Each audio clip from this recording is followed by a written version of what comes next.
Baiklah, kami di sini akan menjelaskan tentang osilator. Yang pertama, pengertian dari osilator. Osilator adalah suatu rangkaian elektronika yang menghasilkan sejumlah getaran atau sinyal listrik secara periodik dengan amplitudo yang konstan. Osilator adalah suatu alat yang terdiri dari gabungan elemen aktif dan pasif yang dapat menghasilkan tegangan output berbentuk gelombang sinusoidal atau bentuk gelombang periodik lainnya. Osilator dikelompokkan menjadi dua, yaitu osilator sinusoidal dan osilator relaksasi. Selanjutnya ada fungsi osilator.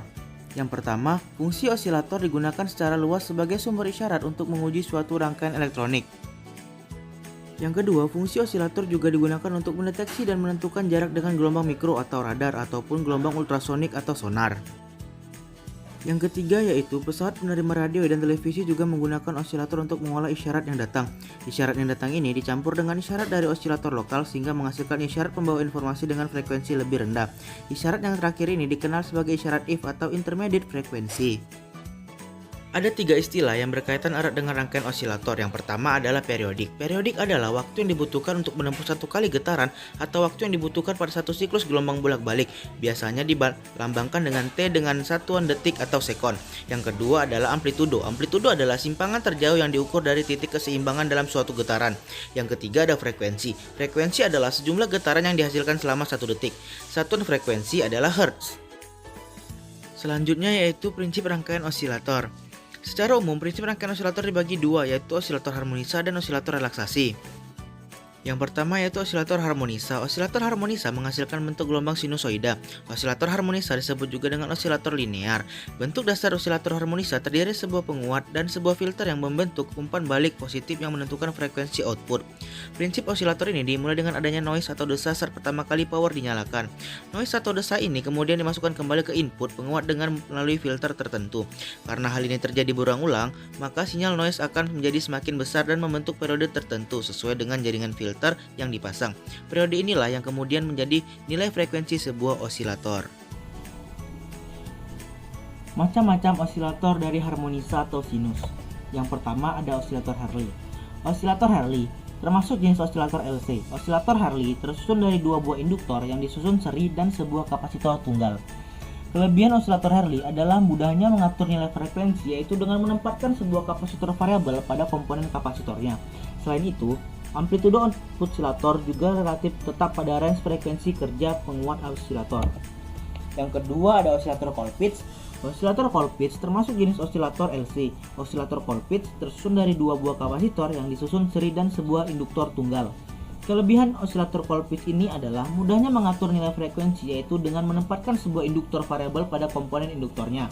Sama halnya dengan penggunaan kapasitor variabel pada osilator Hartley. Yang ketiga ada osilator Clap. Osilator Clap termasuk jenis osilator LC. Osilator Clap tersusun dari 3 buah kapasitor dan 1 buah induktor.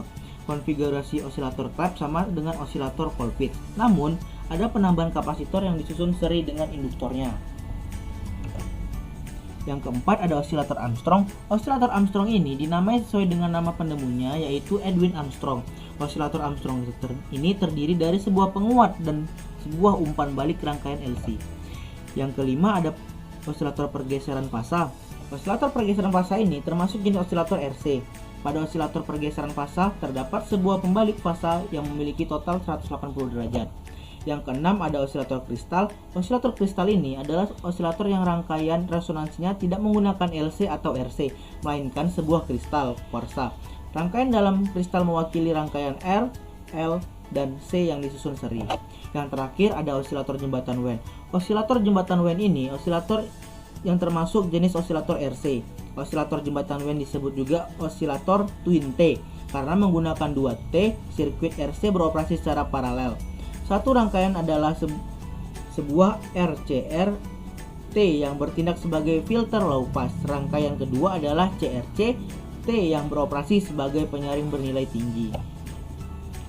Yang kedua ada osilator relaksasi. Osilator relaksasi utamanya digunakan sebagai pembangkit gelombang sinusoidal, gelombang gigi gergaji, gelombang kotak, dan variasi bentuk gelombang tak beraturan termasuk dalam kelas ini. Pada dasarnya, pada osilator ini tergantung pada proses pengosongan, pengisian, jaringan kapasitor, resistor. Perubahan tegangan pada jaringan digunakan untuk mengubah-ubah konduksi piranti elektronik. Untuk pengontrol, pada osilator dapat digunakan transistor, UJT atau Unijunction Transistor, atau IC, Integrated Circuit.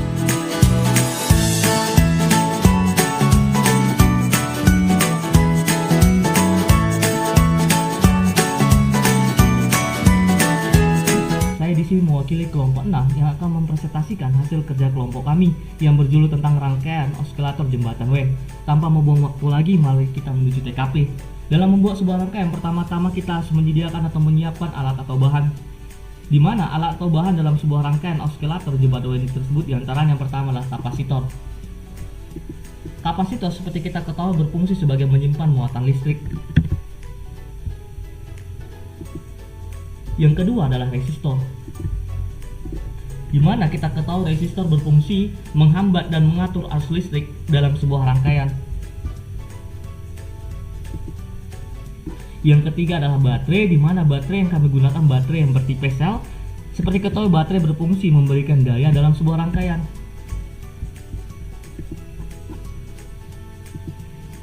Yang keempat adalah IC OP AMI LM741 atau disingkat 741, di mana berfungsi sebagai penguat dalam operasional. Yang kelima adalah potensiometer, di mana potensiometer berfungsi sebagai pengendali suara pada penguat. Oke, alat atau bahannya setelah tersedia, langsung saja kita membuat rangkaiannya. Yang pertama-tama kita menempatkan 741 terlebih dahulu. Oke, selanjutnya menempatkan potensiometer. Selanjutnya potensiometer akan disambungkan dengan 741. Oke.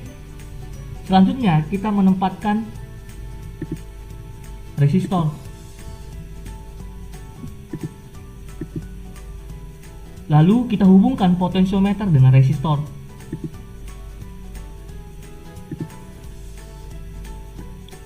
Selanjutnya kita tempatkan pula resistor kedua.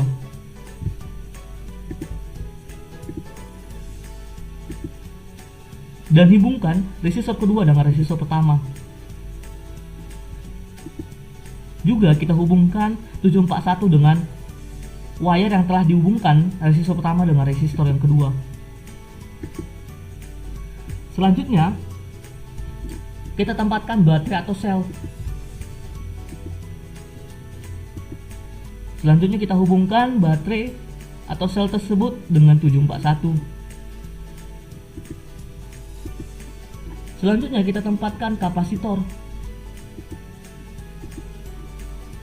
Dan kita hubungkan resistor kedua dengan kapasitor pertama. Oke, selanjutnya kita tempatkan ground. Dan ground tersebut kita hubungkan dengan potensiometer. Oke, selanjutnya juga kita tempatkan ground yang kedua pada baterai yang pertama. Nah, mungkin teman-teman akan bertanya, apa sih fungsi ground? Ground ini berfungsi sebagai pelindung terhadap gelombang dari dua titik kembalinya arus atau sinyal listrik. Selanjutnya pula kita tempatkan baterai atau sel.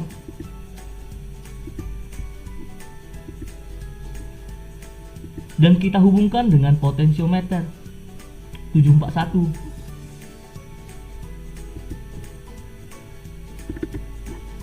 Dan kita ubah ke arah negatif. Kenapa?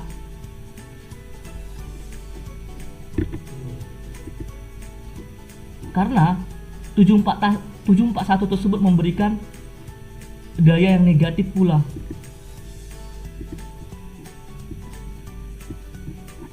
Selanjutnya kita tempatkan ground.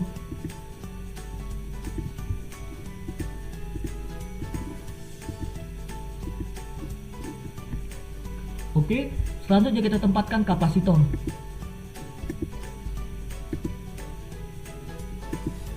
Jangan lupa pula kita tempatkan resistor yang ketiga. Dan kita hubungkan kapasitor kedua dengan resistor yang ketiga.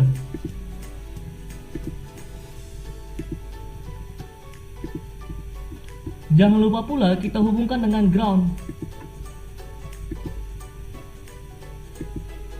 melalui wire.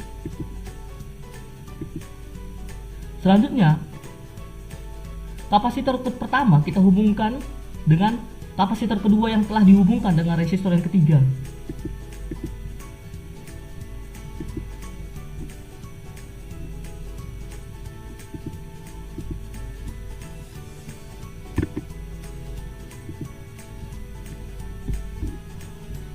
Selanjutnya 741 kita hubungkan dengan wire yang telah dihubungkan kapasitor pertama terhadap kapasitor kedua dan resistor yang ketiga. Oke, rangkaian telah siap diselesaikan. Selanjutnya kita lihat melalui osiloskop. Nah, osiloskop berfungsi sebagai memproyeksikan bentuk sinyal listrik agar dapat dilihat dan dipelajari.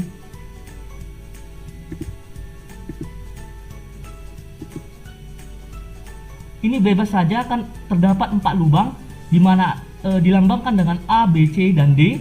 Bebas di mana bisa saja kita dengan A, B, C, dan D. Kita buat saja di kolom bagian B. Oke. Jangan lupa kita ubah kapasitor yaitu bernilai 10 nitrofarad.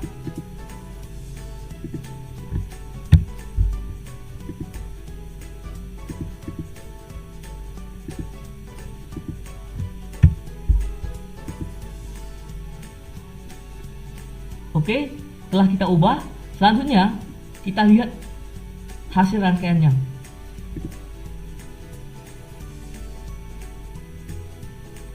Dapat teman-teman lihat bahwasanya terdapat sebuah gelombang dari proyeksi osiloskop. Ini kita matikan saja. Ini pun kita matikan. Dan ini kita matikan. Berarti tujuan kita terpaku pada gelombang yang berwarna biru.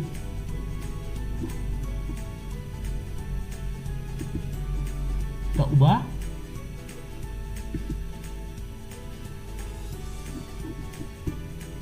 Harus sejajar dengan kotak.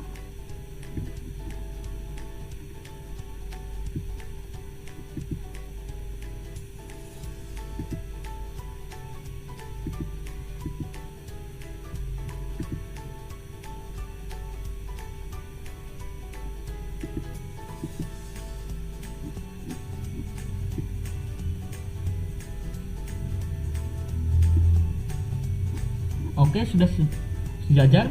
Nah, untuk pembacanya sendiri, yang pertama kita lihat bahwa dibagi dua, ada volt per diff dan time per diff.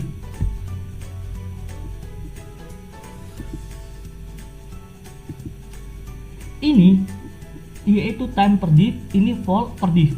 Nah, untuk pembacaan volt per diff, yang pertama dia kotak yang di atas. Di sini kita lihat bahwa ada 3 kotak, yaitu 1, 2, 3. Berarti 3 dikali dengan 0,2, berarti volt per diff-nya 0,6. Selanjutnya untuk time per diff-nya, dimana kita ketahui bahwa berjumlah 1 dan 1 ini dikali dengan kotak yang sejajarnya, dimana itu berjumlah 1, berarti 1 dikali 1 berarti 1. Sekianlah dari presentasi dari kelompok kami. Jika maaf ada kesalahan kata maupun kalimat yang menyinggung teman-teman sekalian, saya minta maaf sebesar-besarnya.